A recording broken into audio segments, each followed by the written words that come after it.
I'm Ryan, I'm an alcoholic. Hey. Oh, thanks guys, I really appreciate you guys sharing. Let's see, I'm kind of like in between both of you guys. It's really weird. I didn't have a hard childhood, I didn't have an easy one. It was just, I guess, kind of normal, I guess. I was born in Austin, Texas, January 1st, 1993 to my dad Todd and my mom Jennifer, and I feel like I came from a very loving family. I never grew up really wanting anything. I was always provided for. I did not escape childhood unharmed. My parents did get divorced when I was 8, and I have been emotionally, physically, and sexually abused in my history. And all these things, everything that's ever happened in my childhood didn't make me an alcoholic. None of these things ever made me an alcoholic. I did very well in school. I don't really know how. I missed a lot. I was suspended for, I think, almost a full year my junior year. But I graduated with like 3.3 honors, and I really don't want to spend too long on drinking and using, because I think it's a very small, unimportant part of how my life looks today. The only reason I bring it up is because to help you guys identify with my powerlessness, to actually, prove that I'm an alcoholic. I don't really know.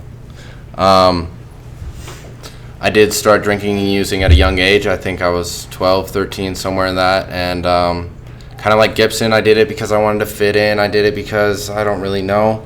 I just didn't like the way I felt, plain and simple. Alcohol and drugs have always changed my feeling. And for a long time, it was fun. It was fun. I'm not going to lie. I had a blast out there drinking and using.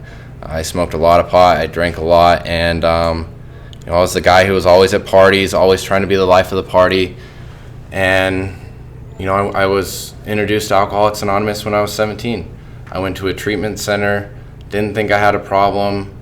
It was actually the last day of my sophomore year. My parents wouldn't trust me with a car. I don't know why. And so my mom was driving me to school. I felt like freaking lame. I got high before I went to school. It was like a yearbook signing day or something, like the most bullshit day of the year. And so I'm on my way to school. I'm thinking, okay, I got like 2 hours of this, and I can come home, I can get high, I can eat a bag of Doritos, and I can go to sleep. And I'm on my way there, and like every day, I pass out in the car, and the car ride seems to take just a little bit longer than normal, and wake up like a half hour later, like, where are we going? Like, school's only 15 minutes away. Where am I going? She's like, oh, me, you, and your dad just need to sort some things out. Cool. You guys really got to listen to what I have to say. You guys really got to get a piece of my mind. And we get there, and like, I should have known, walking into 2 locked doors, there's a big armed security guard, and like, I get into this room, they call it the fish tank because it's surrounded by glass, and I'm starting to meet all these people, and like all of a sudden my high's wearing off, and I'm like, oh shit, I'm not leaving here, am I? And they're like, no, you're gonna stay here for just a little while. And a lot of my story is like playing the part until you get off my back so I can do what I do. That's just been my history. I will tell you whatever the hell you want to hear till you get off my back, leave me alone, and I can go get drunk, I can go get high, I can just not feel the way I'm feeling in the moment. And so I played my way through my treatment center. I think it took about a total of 3 months inpatient, 3 months outpatient, and I got out. The girlfriend I was with actually was with my best friend. Heartbreaking. I was like, okay, well, I'm done with the hard stuff. I'm just gonna smoke pot and drink because I love pot. And I did that for a while, and it came time, like, for me, it was always like consequences. Like, I always had consequences in my life, and I always just kind of avoided them, or didn't really think they would ever happen, or didn't think my parents had the balls to actually carry them out. And so I just turned 18. I'm getting back with the girlfriend that was actually with my best friend at the time. And I'm smoking weed in my parents' basement, and my mom's like, okay, well, you have a choice. You can either stop smoking weed or you can leave. I'm like, well, duh, I'm going to leave because there's no way I'm going to stop smoking weed. And all my friends are poor because they all buy drugs for me. And, like, I didn't want to live alone because that just sounded preposterous. Like, I never wanted to live alone. And so I did the next best thing, and I moved in with a girl that I'd been dating for 5 months and had cheated on me before. And I thought it was going to be great. I was going to just be one happy, joyous life, and I was going to be fine. And then very quickly I was introduced into some harder substances, and within a year and a half I hit my bottom.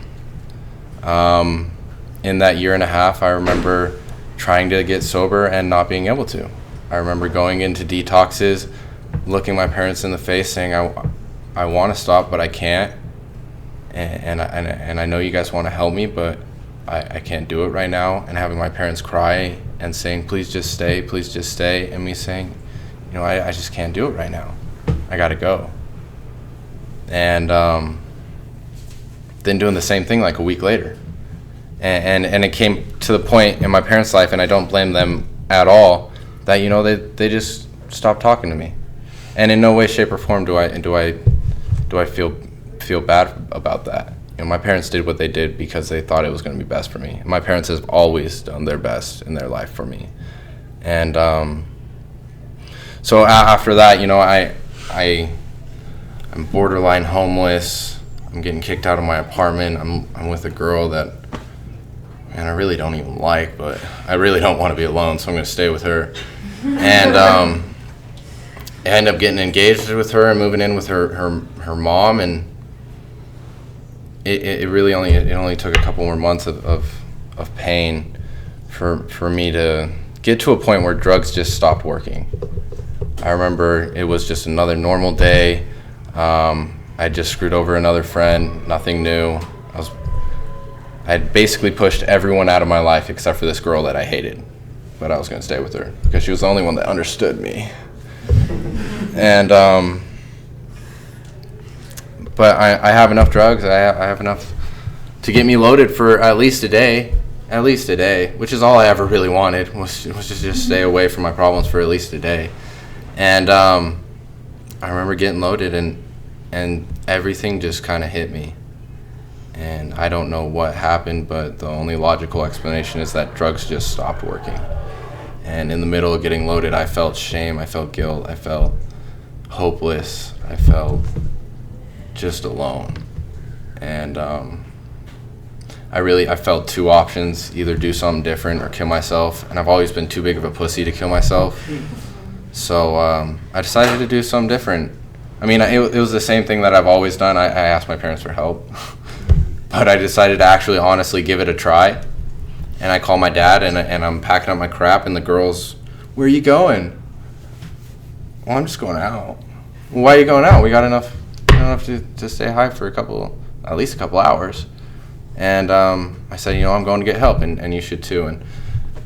And it kind of just cut it short. You know, the cops end up coming. I think my life's going to be over before it even starts. And, like, I'm having this huge panic attack, and my first God moment kind of happens. And lo and behold, I didn't go to jail.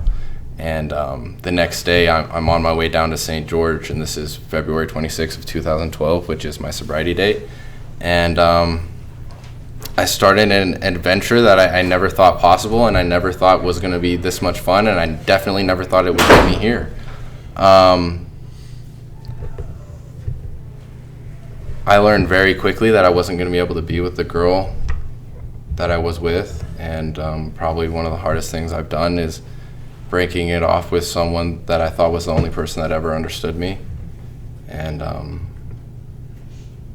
at a month sober, I did that, and I'm still so grateful to this day for the people that I had around me, none of which are sober, but in that moment they saved my life. And that's why I can honestly sit here and I can say that time is irrelevant. I don't really care how much time you have. If you're in this program, you've touched my life in some way. And if I'm to go out and die or whatever, you know I've touched people's lives as well, and that domino effect can never be reversed.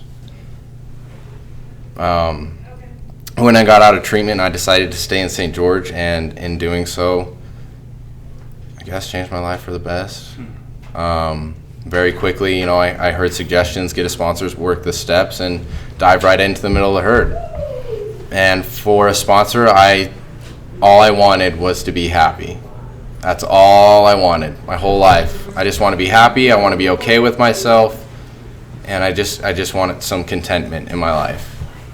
And so I chose the happiest dude I've ever met in my life, who's probably today one of my best friends, and created a relationship that I've never known with another man. I found how to be intimate with another man, not physically or anything like that, but just being able to open up my experience and actually be able to talk to another man, it was different. And it's crazy. I actually just did the math. We have 5 generations of sponsees and sponsors here, just in my line alone, which is crazy. I never thought anyone would ever want to listen to what I have to say, and today people do. And as I'm going through my steps, I didn't want to take my time. I wanted to get them done because I wanted the relief. I saw that it worked for other people, and I decided if it works for other people, it's going to work for me. So that was kind of my faith. I had faith in the program, and I very quickly worked my steps, and I found all the promises. And by 9 months, I had sponsored my first dude. I think I've sponsored 9 people in my history, and none of them stayed sober, except for me. And that's why the 12th step is a step. It's not to get other people sober. It's so I can stay sober. And that's why I continue to do service. That's why I continue to go to meetings. That's why I continue to call my sponsors, because this shit I found has worked. And I'm not going to change something that I know works for me.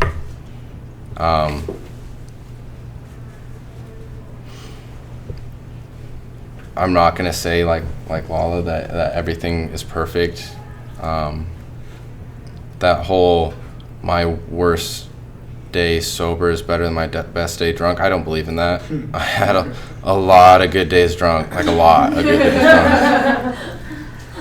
And I've had some pretty shitty days sober. But I would never trade it. I would never trade my shittiest day sober for my best day drunk, because I'm not willing to sacrifice a nickel for a quarter tomorrow. And it's a strange feeling that I never thought I would find, where I can walk around and no matter what's going on in my life, whether it be I lose a job, whether it be I lose a girlfriend, whether it be a death in the family, like things that suck, things that no matter if you're an alcoholic or just a human being, like they suck. And being able to walk around and know everything's going to be all right. It's nothing I can show you. It's just something you have to go out and you have to find for yourself. And that's probably the greatest gift that I have today, that no matter what's going on, I'm going to be okay. And I appreciate everyone being here. Thanks.